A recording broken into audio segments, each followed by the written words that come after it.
Salut à toutes et à tous, c'est Théo de Nouvelle Classe. Aujourd'hui, on fait ensemble un exercice sur les transformations acide-base. Si tu regardes cette vidéo sur YouTube, clique sur le lien dans la description pour accéder à toutes les vidéos d'exercices corrigés en physique-chimie. C'est parti!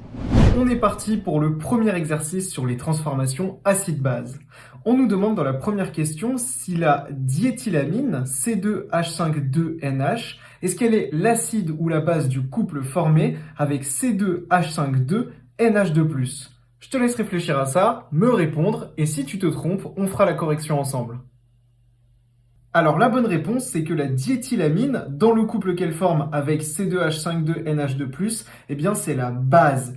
Et pour en être sûr, il suffit de revoir le cours. Dans le cours, on a défini une base de Brønsted comme étant une entité chimique susceptible de capter en solution un ou plusieurs protons H+. Et donc pour pouvoir capter des protons, eh bien il faut que dans sa formule brute, il y en ait moins que dans l'acide. Et donc du coup, là où on a le moins de H+, c'est dans la diéthylamine, donc dans celle-ci, qui prendra donc le rôle de base.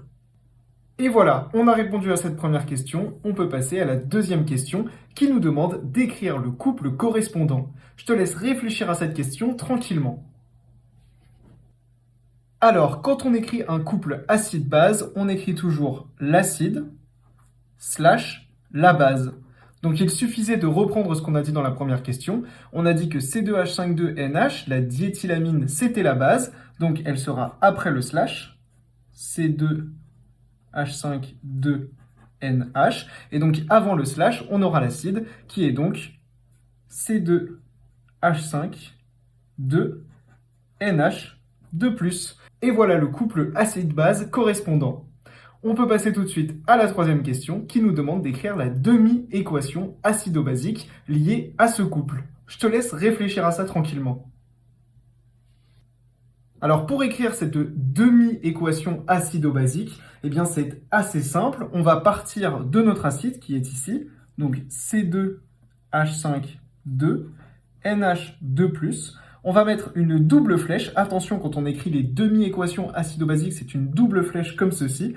Et on va essayer de savoir comment est-ce qu'on peut passer de notre base à notre acide.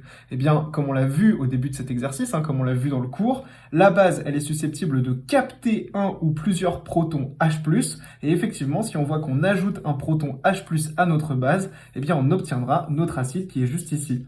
On peut donc dire qu'on obtient notre acide en prenant notre base, C2H5 NH, et en lui ajoutant, c'est-à-dire que la base va capter un proton H+, donc en ajoutant un H+, un proton H+. Et donc cette demi-équation acido-basique, c'est la demi-équation qui est liée au couple qu'on a écrit à la question juste avant. Et on a fini pour ce premier exercice. Mes nouvelles, cette vidéo est terminée. Si vous l'avez regardée sur YouTube, n'oubliez pas de vous abonner à ma chaîne YouTube et rendez-vous sur novelleclasse.com, il y a un lien dans la description pour accéder à des dizaines de vidéos comme celle-ci. Je vous dis à tout de suite sur novelleclasse.com. Ciao!